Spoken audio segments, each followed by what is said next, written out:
Doctor Shashi Tharoor എംപിക്കെതിരെ വിമർശനവുമായി കോൺഗ്രസ് മുഖപത്രം വീക്ഷണം.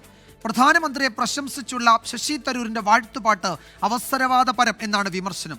അതിനിടെ തരൂരിനെതിരായ കോൺഗ്രസ് ഡിജിറ്റൽ മീഡിയ സെൽ നേതാവിന്റെ ഫേസ്ബുക്ക് പോസ്റ്റ് നേതൃത്വം ഇടപെട്ട് പിൻവലിപ്പിച്ചു.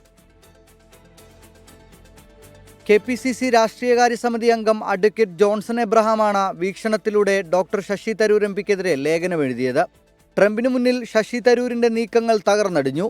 തരൂരിന്റെ സന്ദർശനത്തിന് പിന്നാലെ എത്തിയ പാക് സൈനിക മേധാവി അസീം മുനീറിന് വൈറ്റ് ഹൗസിൽ ചുവപ്പ് പരവതാനി വിരിച്ച് രാജകീയ സ്വീകരണം നൽകിയെന്നും ലേഖനത്തിൽ വിമർശിച്ചു. ഇന്ദിരാഗാന്ധിക്കെതിരായ വിമർശനങ്ങൾക്കും ലേഖനത്തിൽ മറുപടി പറയുന്നു. നരേന്ദ്രമോദിയെ പ്രശംസിക്കുന്ന തരൂരിന്റെ വാഴ്ത്തുപാട്ട് അവസരവാദപരമെന്നും കുറ്റപ്പെടുത്തൽ. അതിനിടെ Congress digital media cell Thiruvananthapuram ജില്ലാ കോർഡിനേറ്റർ നഹാസ് ശശി തരൂരിനെ വിമർശിച്ച് ഫേസ്ബുക്കിലൂടെ രംഗത്തെത്തി. യുദാസിനേക്കാൾ വലിയ വഞ്ചകനായി തരൂർ മാറുന്നു എന്ന പോസ്റ്റ് നേതൃത്വം ഇടപെട്ട് പിൻവലിച്ചു. ഇപ്പോൾ ശശി തരൂരിൻ്റെ നിലപാടുകൾ മോദി സ്തുതിയും RSSനും BJPക്ക് അനുകൂലമായി മാറുന്നുണ്ട്. അത് നമ്മളെ കണക്കുള്ള സാധാരണ പ്രവർത്തകർക്ക് ഒരുപാട് വിഷമം ഉണ്ടാക്കുന്നുണ്ട്. ഒന്നുകിൽ അദ്ദേഹം കോൺഗ്രസിൽ നിൽക്കുക, അല്ലെങ്കിൽ അദ്ദേഹം BJPയിലേക്ക് പോവുക.